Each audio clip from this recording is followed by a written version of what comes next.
probability. So far, we talked about variables, individuals, how we show the variable. If we have one variable like weight, how we can show that using graph, right? How we can explain some measures like mean, median for weight, right?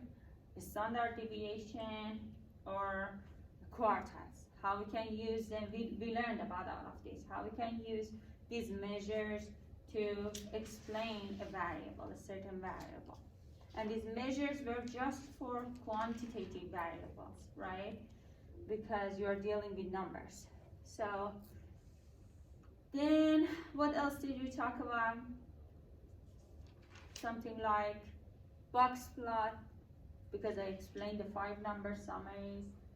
So we explained that the 5 number summary, which is minimum, quartile 1, median, and quartile 3, and maximum is the kind of best of each of these measures. Measure of variability, we choose quartiles from measure of variability, we chose median from measure of center. Why? Because these are the most accurate ones. They are not affected by outlier, or in other words, we say median and quartiles are resistant to an outlier, right? So we chose the best of these measure of variability and center. We created 5 number summary, then we draw a box plot of that to show the distribution of a variable, quantitative variable. Then what did we do? We actually went through IQR, right? Interquartile measure, to learn how to use IQR to be able to detect an outlier, right? So we learned about all of this in the past. Now, this is a new topic. In statistics, most of times, everyone, when you say a statistic, they think about probability. And then they all of a sudden want to take a statistic class because they think after that they can do gambling and they can win money, because they will understand probability well. But it's not that easy. We talked about that the first lecture. Okay, so what we are going to learn in this new chapter. So one thing that I want to mention, this is chapter 12 from ebook. So we learned from chapter 1, chapter 2, and now chapter 12. So this is the way I organized it to be able to, to make it more easier for you to understand. Because if I didn't do that, next chapter would be 3, and chapter 3 is very, very, very difficult to understand all of a sudden. But with this knowledge, it's much easier for you to understand what's going on in chapter 3. Okay, so we are going to talk about probability. We are going to go through the basics of probability, just for you to understand what's going on, what is probability, and how you can use it in simplest questions, So we are going to talk about randomness, how we can even have a random number. How do we get the random number? And then how we use it maybe. And then we talk about probability model that has different parts, like we have to know about samples, we have to know sample space, we have to know about the events, what are the events, and how we calculate the probability for an event. So we are going to talk about that. And then today, if we have enough time, we will go through the probability rule. And then using probability rule, we are able to answer some more kind of complicated questions. Okay, so we'll start with some concept. So what is the probability? What's the meaning of probability? It's like if something happens by chance, we say it's a probable event. So probability itself is the extent to which something is probable. And then it's about certainty. We say if some events are uncertain, so they are like, we have to follow some rule to be able to predict the probability for that, to estimate the probability for that. So it's about certainty. We say many events can be predicted with total certainty. Means we can just estimate them. We can just say probably this is going to happen, you know, and probably this is the chance that this event is going to happen. So we are not sure. For example, we don't know if it's going to be rainy tomorrow or not. We say probably it's going to be rainy by this chance because we have this evidence from, you know, weather forecast, right? So it's uncertain. It's not 100% sure, you know, and it's not 100% unsure. So it says the best we can say is how likely there are to happen using the idea of probability. So this is the simplest question that I think most of you can answer because you already had some math classes and you were able to answer such a question in math class using some basic math knowledge. It says you randomly select 600 students and observe that 90 of them smoke. Estimate the probability of a randomly selected student smoke. So what that means you should find out what is the percent of a student who are smoking among these people. So how do you find a percentage? If they provide you a total and provide you the portion of that total who are smoking, how do you find a percentage? The portion divided by the total. Portion divided by total. Correct. And then what's the next step to say percentage? Because if we do that, we will have a decimal, right? Yes. And then we must multiply this outcome by 100, right? That will be the percentage. So we will say the percentage of people who are smoking is, calculate that for me to see what's that? 15%? Right. Correct? So we will say 15% of people are smoking. But that's the percentage, right? If we want to say probability, we will not go further to find the percent. We just need that ratio of 90 over 600. What is that? 0.15, right? 0.15 is a probability, is estimate. So now I will tell you, this is the probability. And this is a number which is always between 0 and 1. We call this estimation or probability. If you want to find percentage, multiply that decimal to 100. You will find percentage. So from now on, in this chapter, in next chapter, let me say it now because maybe I forget later. Some of the question ask you, what is the percent? And then some of the question ask you, what is the probability? So if it asks you for probability, you just keep that decimal that you calculated, 0.15, right? And you will say that's the probability that this event happens. And then if it wants percentage, you have to multiply that probability to 100 to find the percentage, right? Do you get that? Is that clear? Okay, good. So we will say 0.15 is the probability that if we choose a random student out of 600 students, if we choose a random student, there is 0.15 chance that this student is smoker, right? So this is the idea. If you choose one of the student randomly, you want to see what is the chance that this student, random student, is a smoker.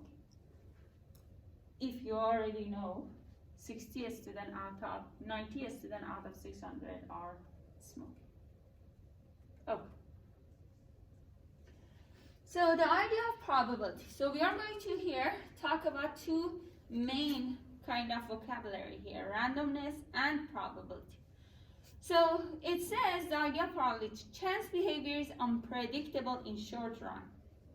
And then I will give you an example why we say it's unpredictable in short run.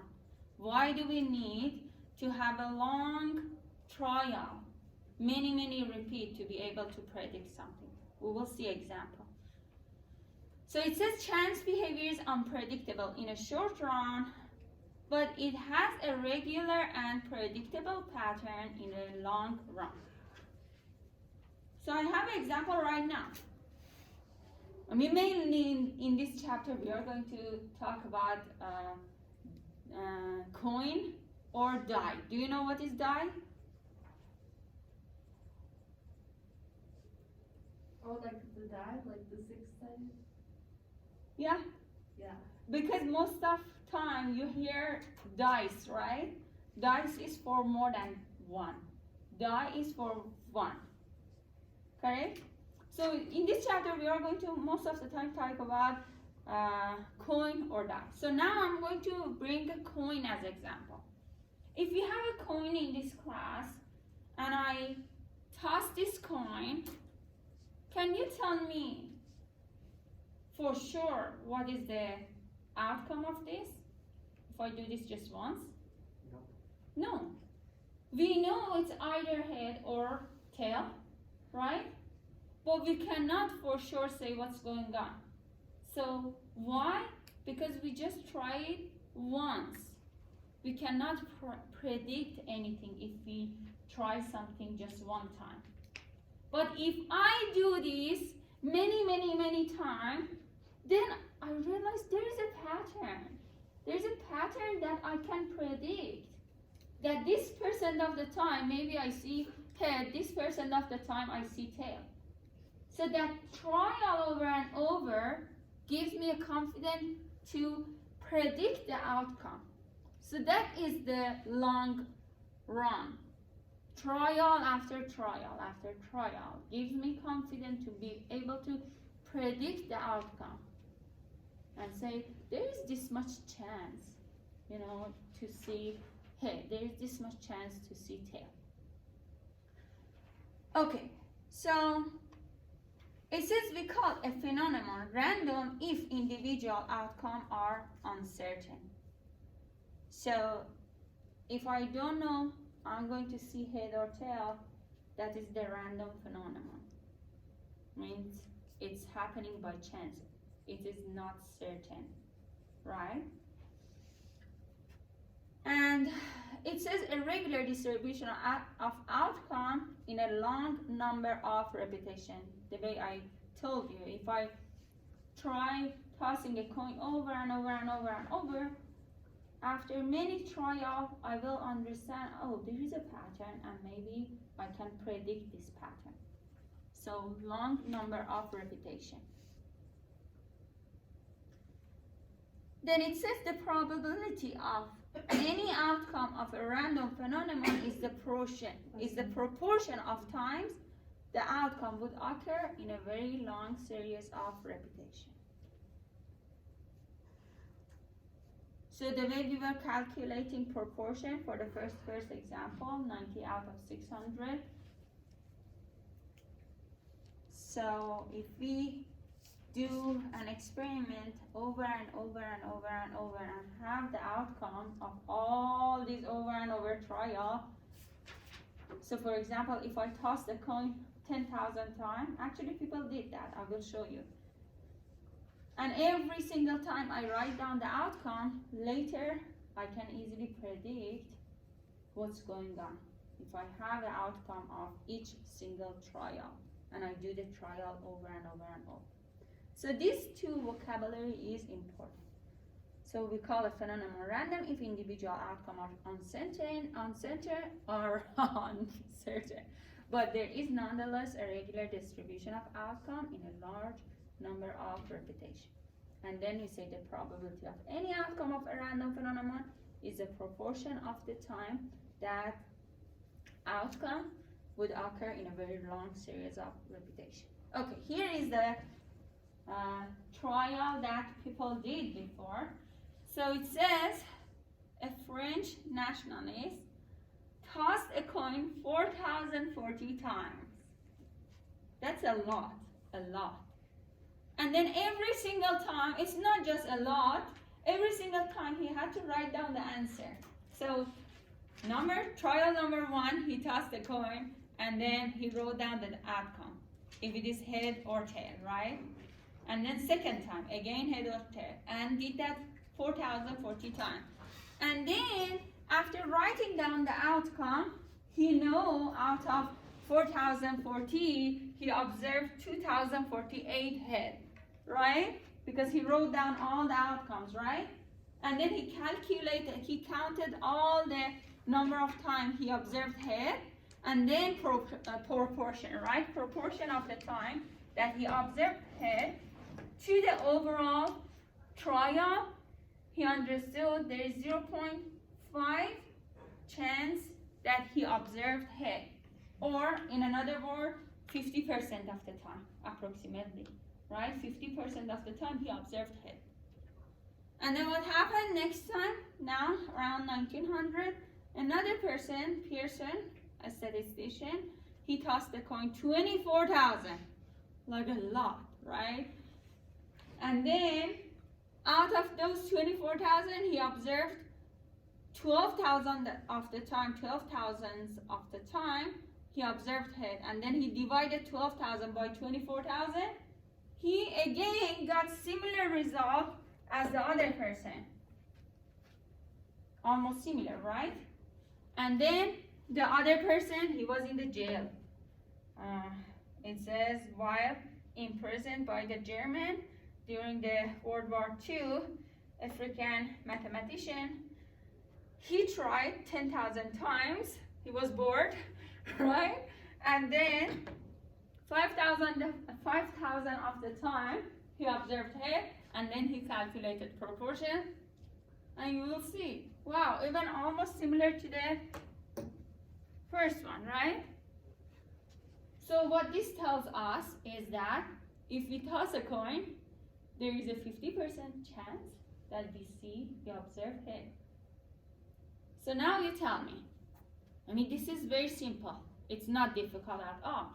If we toss a coin, if there is a 50% chance that we observe head, what is the percent of chance that we observe tail? 50%. 50, right? Because we just have 2 outcomes. The overall will be 100%, right? So it's a 50-50 if I toss a coin. I can say there's a 50% chance that I see head, there's a 50% chance that I see tail. So why I'm saying that? Because after all this trial, now I can estimate and I can say, yeah, there was a pattern. We see a pattern. So this is, what is this?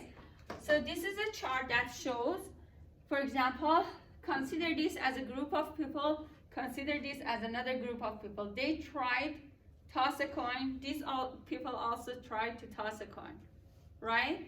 And then these people, the first time when they toss a coin, 0.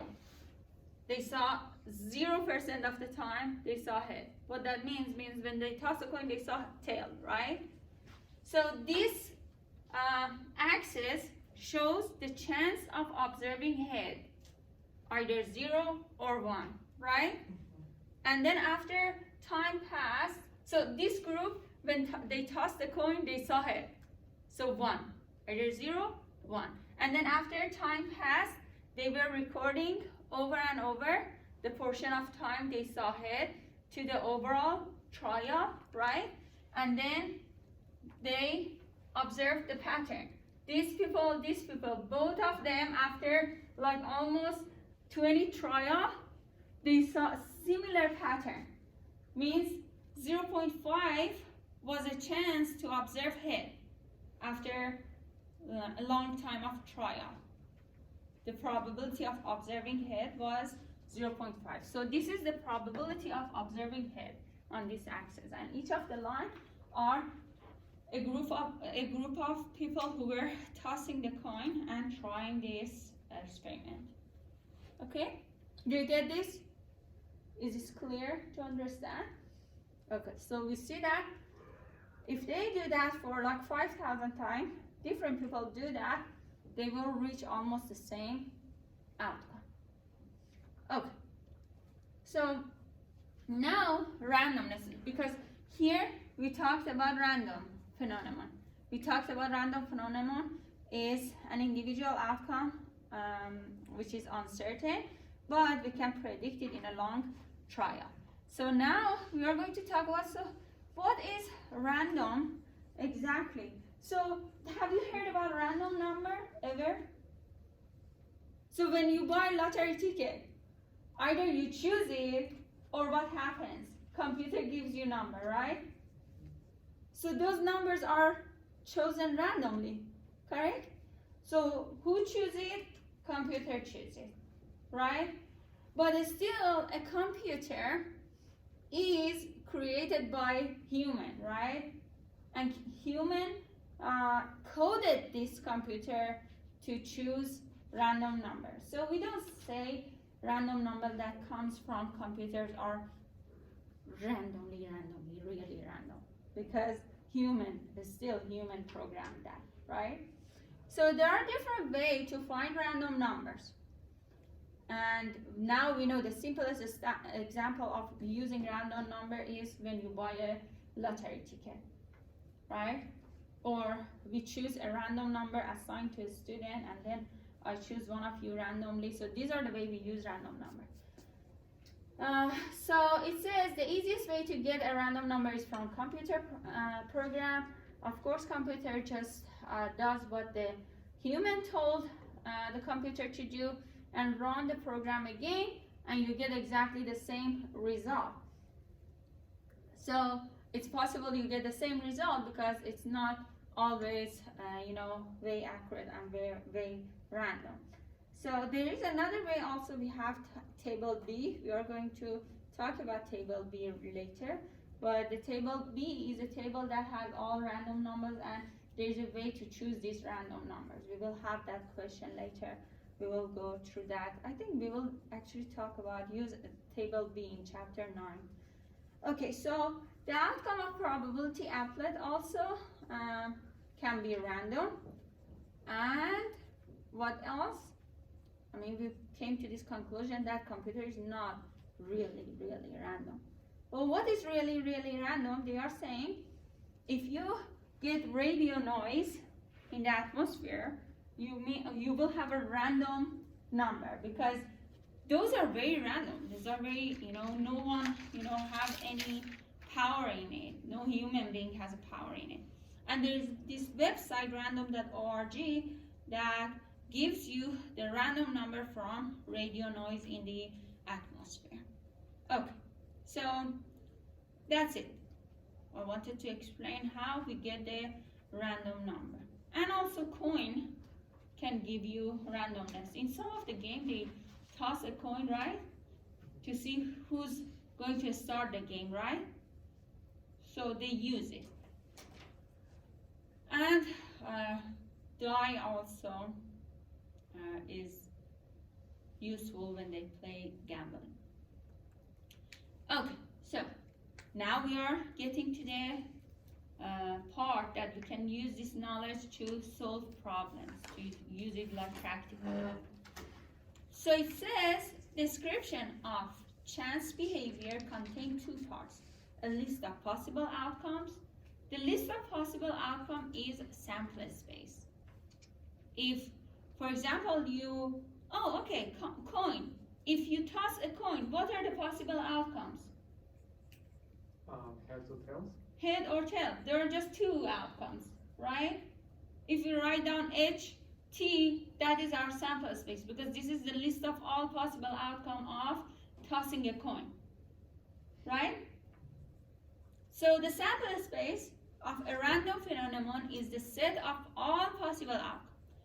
And the other part of chance behavior is a probability for each outcome. So first, let's see what is event. Event is an outcome or set of outcome of a random phenomenon. Okay, so again, let's go back to the coin question. If sample space of tossing a coin is H and T, the event is what you are interested in. You are going to say, I want to see what's the chance of observing head. So head will be your event, right? And you got that event from the sample space. Therefore, event is a subset of sample space. You got the event of choice from the sample space. It was the part of sample space. So event is an outcome or set of outcomes of a random phenomenon. This is an event, that is, an event is subset of sample space. Okay. And the probability model is a mathematical description of a random phenomenon. So when we are able to find the probability of an event, if we have a sample space, if we divide the proportion of time that we observe an event to the sample space, we can find the probability. This will be the whole things will become a probability model of, for example, tossing a coin. Okay, we show sample space with S, right?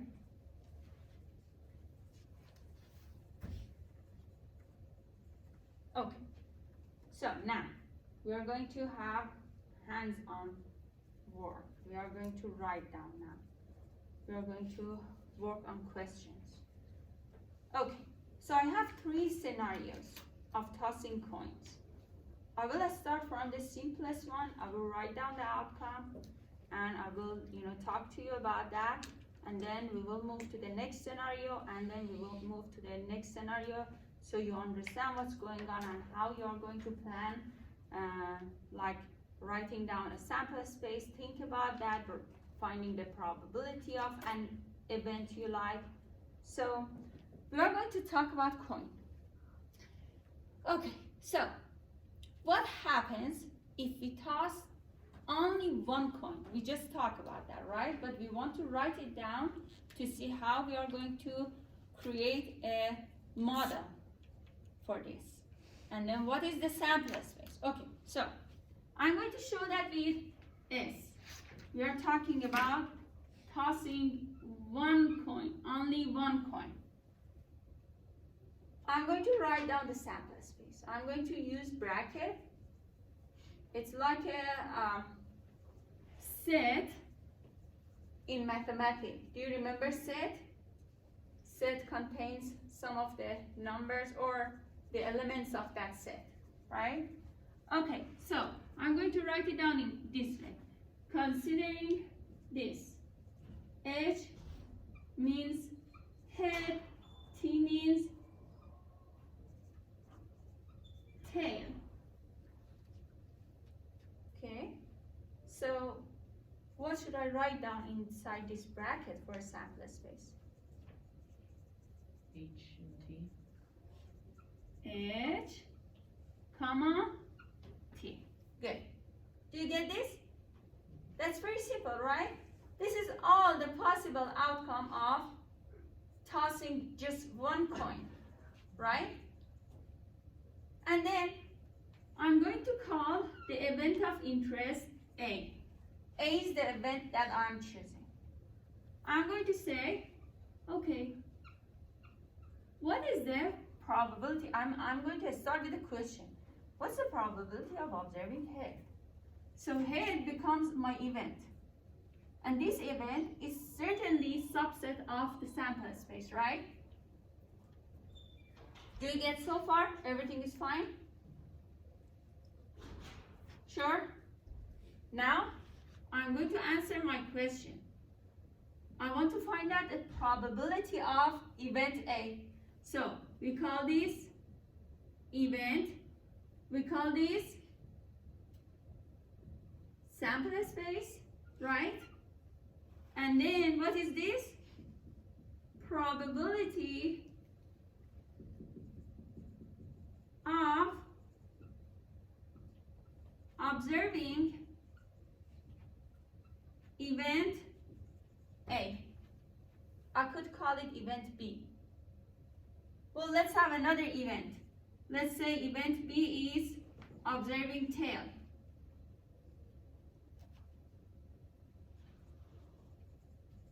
This is event B. And then I want to find out probability of B, means probability of observing an event B. Let me write down more specifically, an event B.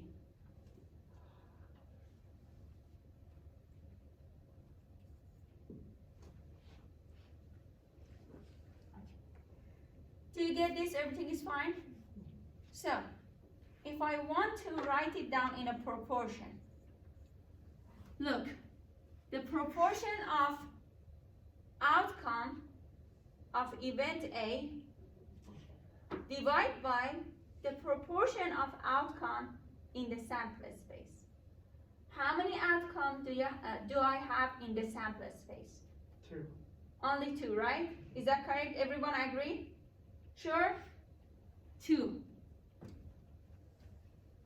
How many outcomes I have in event A?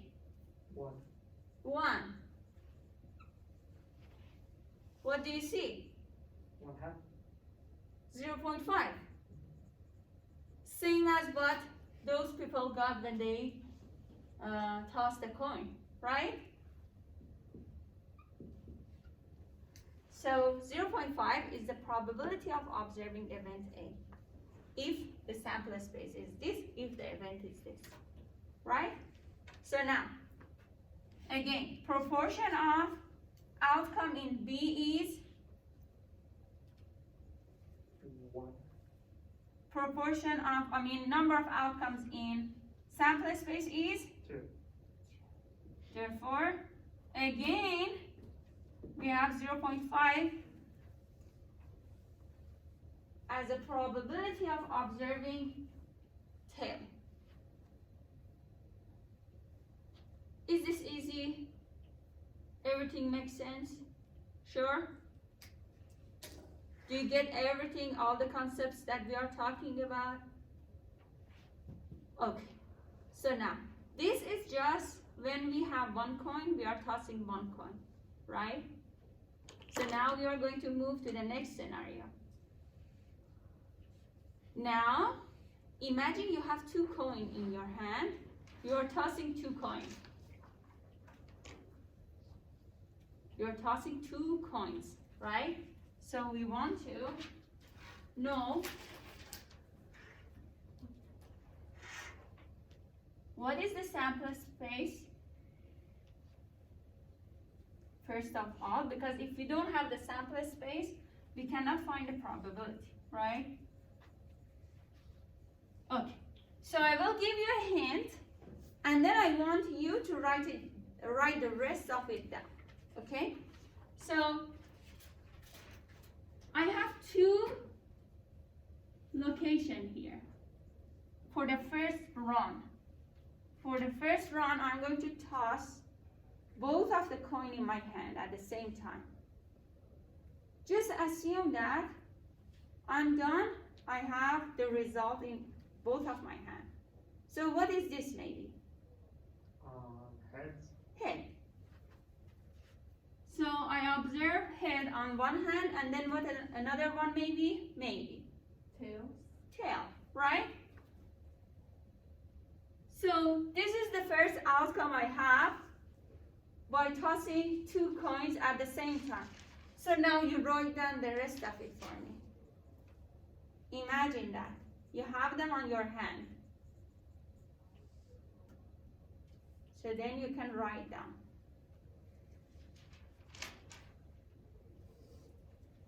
Could you get are you asking us to do it? Mm-hmm. Write down the rest of sample space. And I'm sure at one point you will have a question, oh, shall I write this down or not? Something like that. Did you do it? And now are you sure it's just this? Sample space says all the possible outcomes. There are other possible outcomes. You're only tossing it Both coins once? once. And then I will observe the result, I will write down the result. You got it, right? I'm going to toss both coins, and then I will look at my hand to see what is the outcome of the first hand, second hand, and write it down there. Good? So let me see what you did. Good. One more remaining. Two more remaining. Did you write down?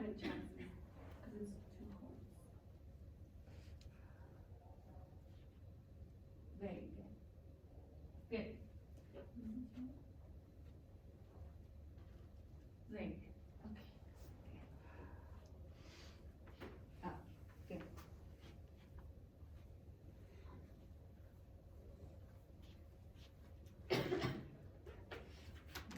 Very good. So for now, let's not write down the event. We will talk about that. No, because look, event will be a subset of this, right? Means either this one, or both of these, or three of them, you know? Yeah.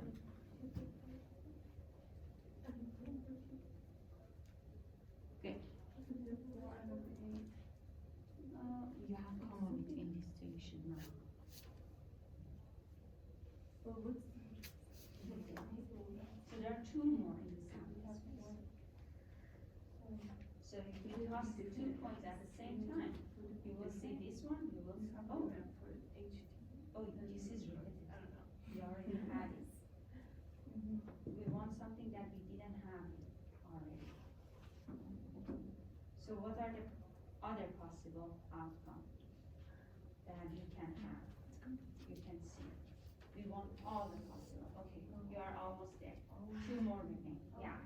So one thing now you know that we don't want a repetitive outcome, right? We want to write down all the possible outcome just once. Just once. Right? Did you all get it? Shall we write it down? Okay, tell me, what is the next one you may see? Tails, heads. Tails, head. And look, these two are different. Because let's say I was labeling my coin that coin 1, coin 2, right? So now I see coin 1 head, this one tail, and the other time maybe I see coin 1 tail and this one head. These are two different outcomes, right? Then Tails, tails. tails, tail, very good, Heads, heads. very good. Anything else? No, right? These are the all possible outcomes of tossing 2 coins at the same time. Okay, so now let's move to the next part. So let's say someone is telling me, I want to see what is the probability of observing two same, what do you call that? Faces, right? 2 same faces. What that means exactly? What outcome she means or he means? heads, heads, or tails, tails? Good, right? So let's say my event A is observing same faces. That means either we see this one or we see this one. Right? And is this from the sample space? Is this a subset of sample space? Yes. Okay, so we are doing good, right? We are not having an outcome that is unbelievable, or we will not ever see that. We have outcome from sample space. Okay, so now it's your turn. Write it down. Probability of observing event A. So now you know why I'm writing down P parenthesis A, right? Probability of observing A.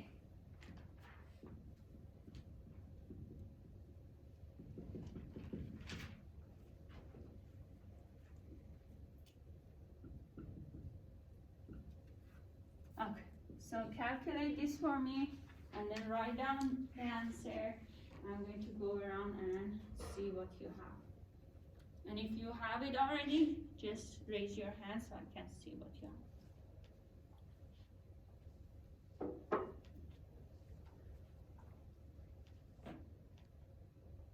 Very good. And you can simplify that, right? Yeah.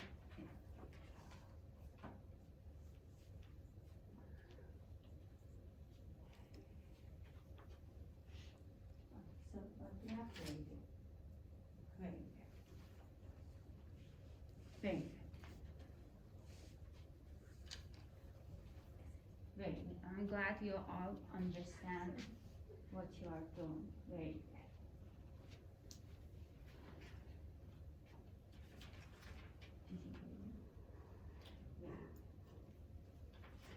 Anyone else?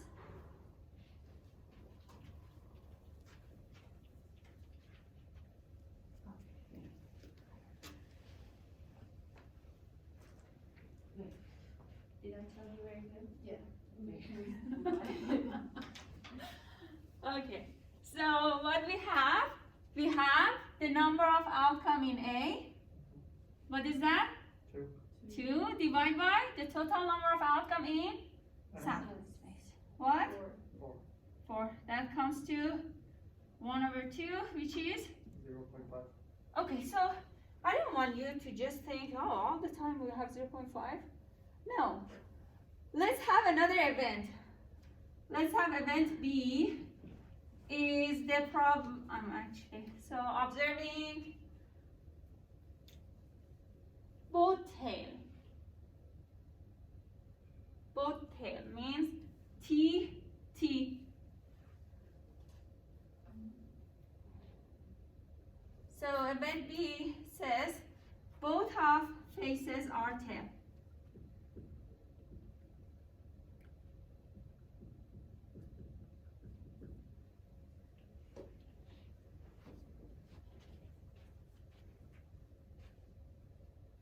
Very good.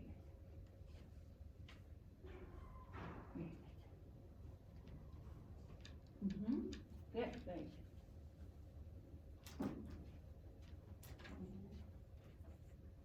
good. Very good. Very good. So now that I'm looking at, very good. Did I see yours? Very good. Oh, good, very good. Oh, this one. I was looking at this. Okay, very good. Yeah. I guess it just depends on what they're asking. See how many you have. 1, 2, 3, 4 in sample space. So you will say what the number of outcome in B divided by the total number of outcome in sample space. Okay, so probability of B is equal to 1/4. 1/4, which is 0.2. 2.5. Okay, so very good. Now I'm going to challenge you. You have to write it down yourself. An event, name it C. An event that we don't observe double T. We observe anything else except double T. We observe everything else in sample space except double T.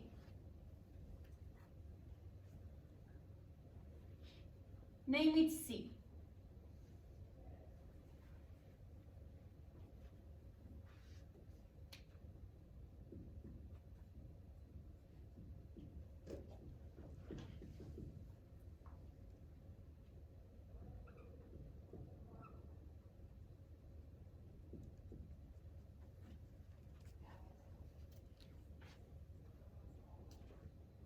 Very good. Did you want us to make this with everything but that, or make one So excluding it? excluding this. Okay.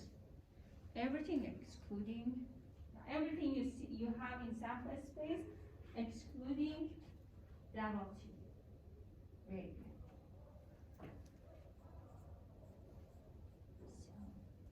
everything in the sample space except double T. Ow. So it means you observe everything except double T, right? Is this the only one? Look. You will see everything in the sample space except this one. Oh, so it would be. Including this one, except this one.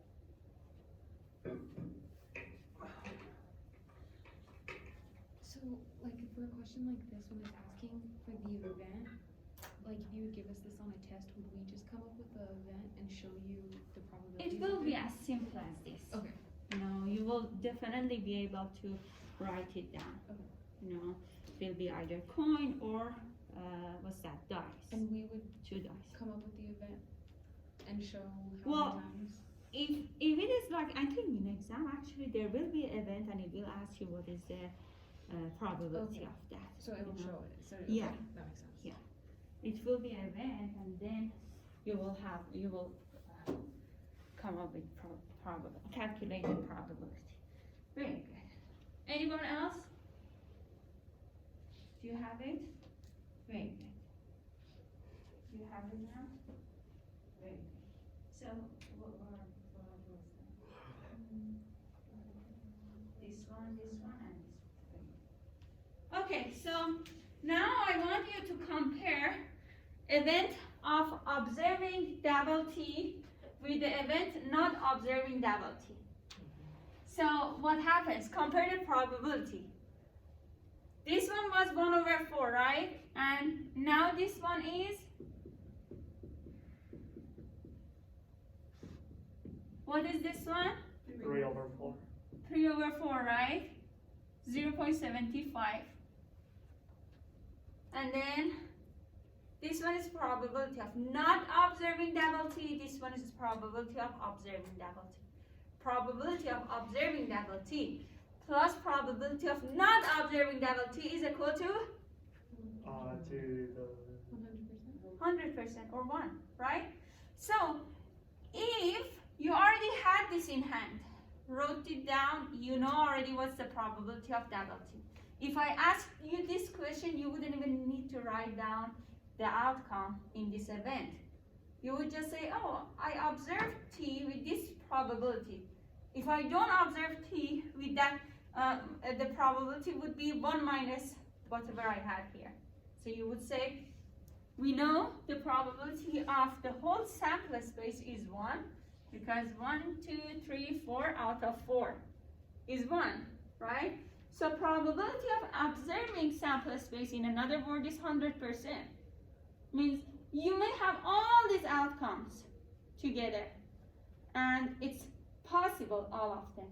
Means for sure you're going to have all these outcomes, 100%, right? And then probability of observing one outcome plus not observing that outcome will become the sample space. Means if you mix this event and this event, what do you have?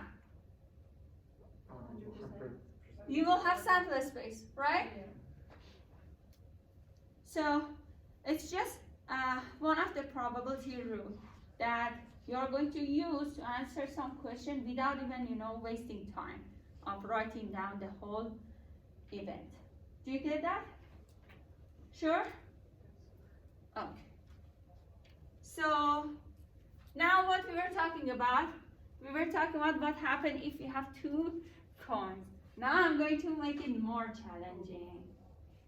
You don't have 3 hands, but just imagine you have 3 spots for this coin, for this coin, for this coin. This is the first coin, a spot is red. The second coin, a spot is blue. The third coin, a spot is green. What you will see in each spot. And then I want you to write down the whole sample space. Now you should be able to even start on your own. You don't have to have my hand to write down the sample space.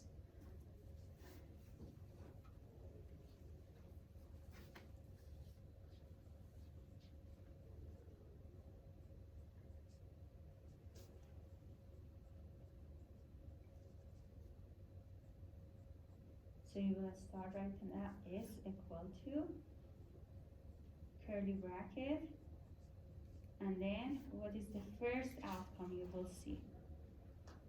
Assume the first outcome you see. It will be something, something, something.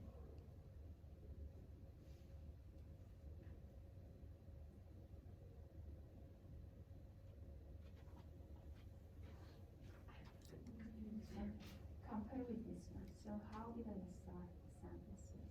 I said the first hand will show this one, the second hand will show this one. Right?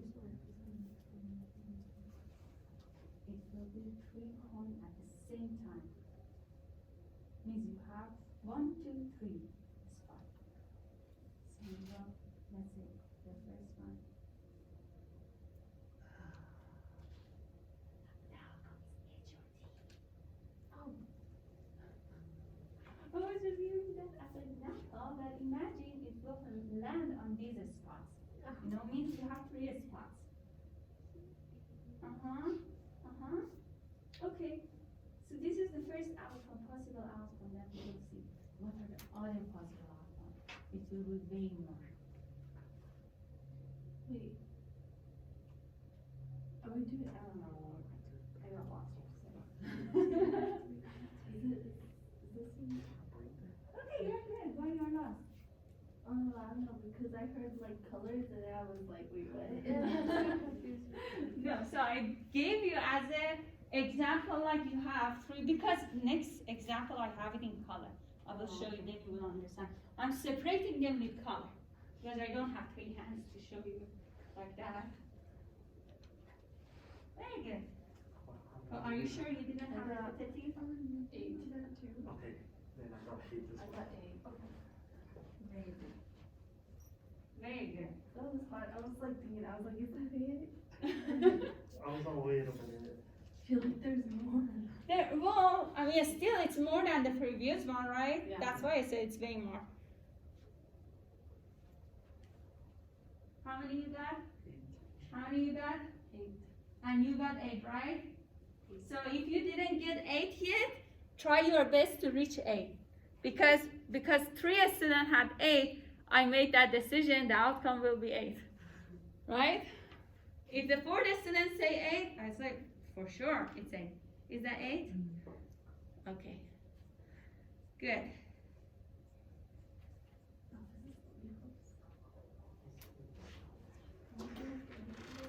Huh? 3. Yes. So you will have all each. H or T. I took, oh, and then Yeah. I took T and the rest were H. Yeah. So double H, H, H, T, you got that one? H, Is that 8? Oh, that's if you're using the whole alphabet.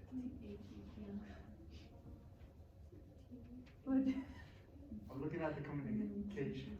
Combination. Just to make sure. Combination of them. Oh, very good. Just double check and read again to see if you didn't have repetitive one. It happens sometimes.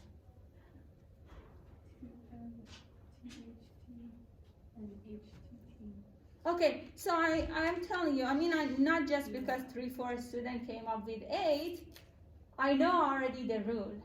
What is the rule? Can anyone come up with a rule? That's always going to be 1 less than if you multiply. Oh, you're multiplying 2 by 3? No.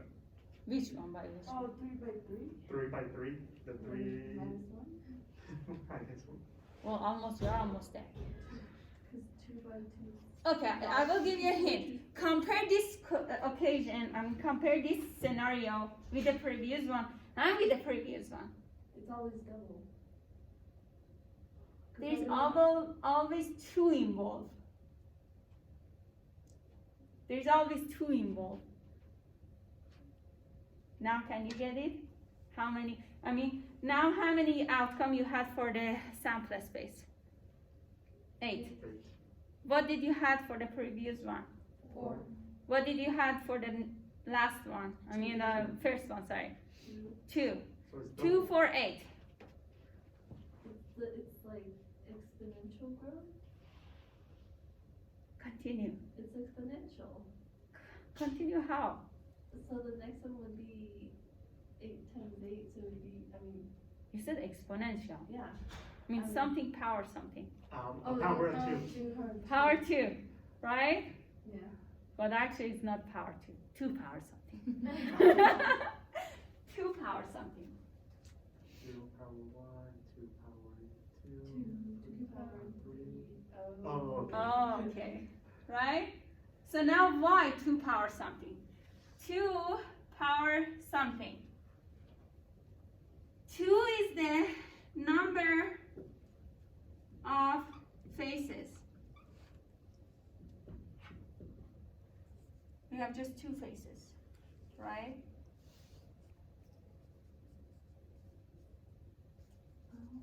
And then what is n? The number Number of of- scenarios.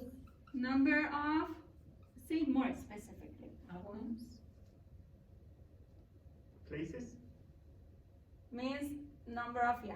Place. Number of time you are, how many coin you have? I got confused. How many coin you have? Like, if you had 1 coin, you are tossing 1 coin and it's 1.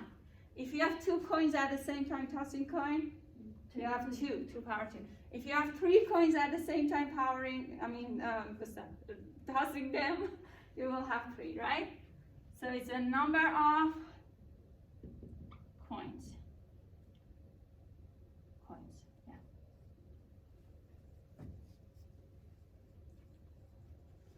So if you had 4 coin and you were rolling those 4 coin, how many outcome you would have in the sample space? 16. 16. 2 Yeah. power 4. 4. Good, right? So this is the rule for tossing coin. I don't know why they work so much hard on coin to find the probability of observing it. People were bored. I'm making this rule, right? Math is pretty much a long process. I'm pretty sure people just got bored and started making it more difficult. Yeah, that's about boredness. The person was in prison, right? Okay, so let's do this. So what should I write down? H, H, H. H. Uh-huh. T, T, T. 3 of them. So this were the most simplest one, right? Yeah. So now let's follow order and make it like more organized going ahead. So let's start the first one H. H, T, T, T. Well, let's start with H. T. Then last one will be T because we had H, H, H, right? Then I will have H, T, H. T, H because I cannot have H, T anymore, right? I cannot use H anymore. Then, okay. T, H, H. And then now we are going to, HTT. oh, HTT, right? Oh, yeah. Good, HTT. And then so now we are done with the H in the second spot, right? So what should I do? T, Starting with T and then having the second spot T, right? Uh-huh. And then H. H. And then again keep the first spot T, H. HT, THH. THH. And I think that's all of them. Do we have all? Yeah. Everything's fine? Okay, good. So now event A is, let me tell you, observing this is fun, this is good. At least 1 H. So now you do it. You have to write down event that the outcome has at least 1 H. At least. At least means minimum number of H is So 1. then we can have more than 1 H? Yeah, because Oh. at least means minimum one. Can be two, it can be three, right?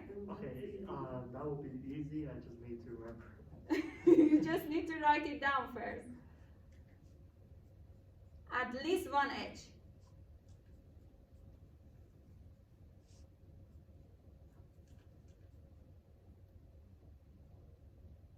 Wait a minute.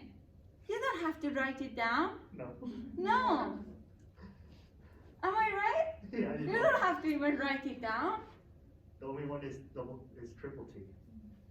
Look, he's right. We have this one,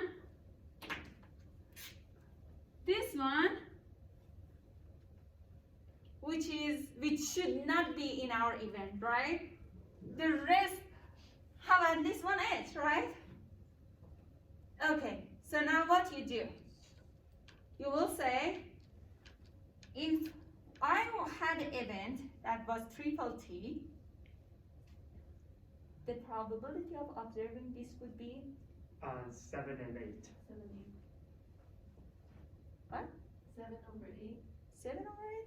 One over eight. 1 over Oh, 8. sorry. You didn't listen to my question. Yeah.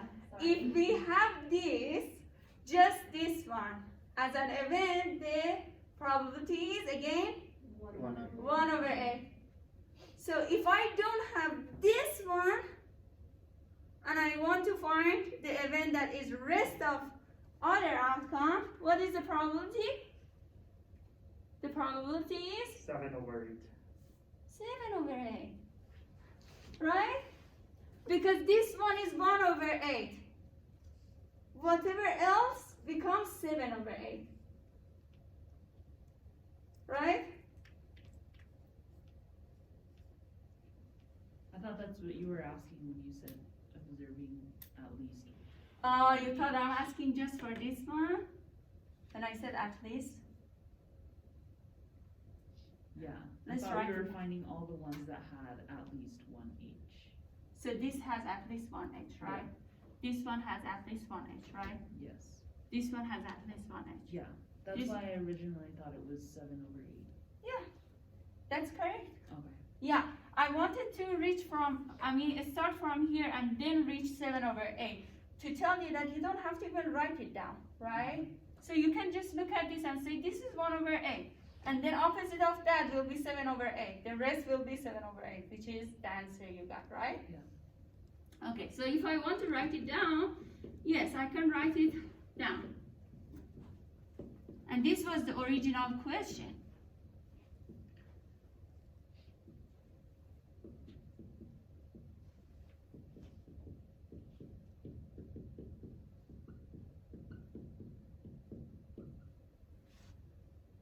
So what is that? Probability of A is? 7 over 8, 7 which is 0.875. 875. Good? Almost 87% chance we see at least one edge, right? And then let me write down the other probability. And I'm going to write this down in this way, not observing at least one edge, right? And that will be triple T, right? So all I wanted to say, you can find this one and then reach that one. Do you get that? Is that clear? Well, it's just the start of probability. This is just the simplest questions in probability. Sometimes it's so tricky, so confusing, you just give up. I just don't want to deal with probability at all. Okay, what is this? 0.125. Yeah, because this one and this one must give you 1, right? Okay, good, very good. Okay, how many of you now are comfortable with this kind of questions? Raise your hand. Are you comfortable? No. Okay, great. Okay, I don't think this next one will make you uncomfortable. We are now going to talk about dies. 2 die. Okay, so So, this, the whole thing you see here, now it's a color, you know? We have just 2 places. That's why this is one color, this is another color. So, what this means? Means you roll. They toss a coin or roll? Roll. Roll 2 dice at the same time. How many faces each die has? 6. 6, right? Okay, so you're rolling 2 dice. One of them maybe is 1. Another maybe is 2. 1 or 2, right? So 1 is this one, 1 2 is this one. So that outcome was here, this outcome was here too, right? So if you just imagine you have 2 dice, you're rolling at the same time, and every time you are writing down outcome and you're eliminate all the repetitive outcome, you will come up with this one.